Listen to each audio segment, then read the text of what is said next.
ডেপুটেশনকে ঘিরে জলপাইগুড়ি পৌরসভার গেটে পুলিশের ব্যারিকেড ভাঙার চেষ্টা বিজেপির। জলপাইগুড়ি পৌরসভার সামনে বিক্ষোভ বিজেপির। বেহাল নাগরিক পরিষেবা, যত্রতত্র পরিকল্পনাহীন পার্কিং, কেন্দ্রীয় প্রকল্পের নাম বদলের প্রতিবাদ সহ একগুচ্ছ দাবিতে সোমবার দুপুর 1টা নাগাদ বিক্ষোভ দেখাতে আসেন বিজেপির কর্মীরা। বিশাল পুলিশ বাহিনী বিজেপি কর্মীদের আটকে দিয়েছে পৌরসভার গেটের সামনে।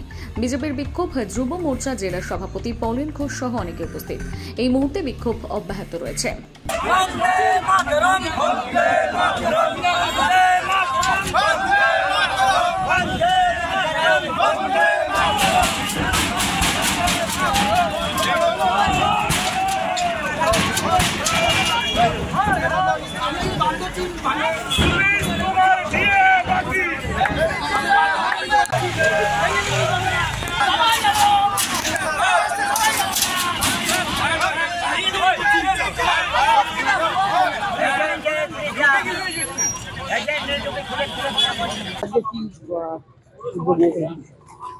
আজকে আমরা জলপাইগুড়ি টাউন মন্ডল 1 এবং 2 এর তরফ থেকে জলপাইগুড়ি পৌরসভার যে দুর্নীতিগ্রস্ত অবস্থা, বেহাল অবস্থা, সেই অবস্থার বিরুদ্ধে আমরা আজকে পৌরসভার সামনে অবস্থান বিক্ষোভ এবং 11 দফা দাবি নিয়ে আমরা পৌরমাতার কাছে ডেপুটেশনে এসেছি।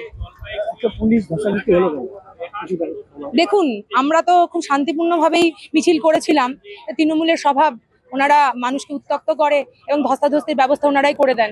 আমরা খুব শান্তিপূর্ণভাবেই ডেপুটেশন দিতে এসেছি, শান্তিপূর্ণভাবে ডেপুটেশন দেব। এটা একটা সৃষ্টি করা অশান্তি। সমস্তই আমাদের সরকার পক্ষ অর্থাৎ তৃণমূল। যারা গেট আটকে বসে আছে তারা তৃণমূলের পদলেখন করা পুলিশ প্রশাসন, যারা আমাদের ওপর, নিরীহ মানুষের ওপর অত্যাচার করার জন্য সবসময় প্রস্তুত।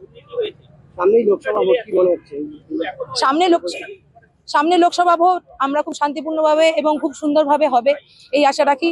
আর আমরা আবার আসব, এটাই আমরা বিপুল ভোটে জয়ী হব সমগ্র ভারতবর্ষ অর্থাৎ জলপাইগুড়িতে। আমার নাম পৌলমী বসু দাস, আমি টাউন মন্ডল 2 এর সভাপতি।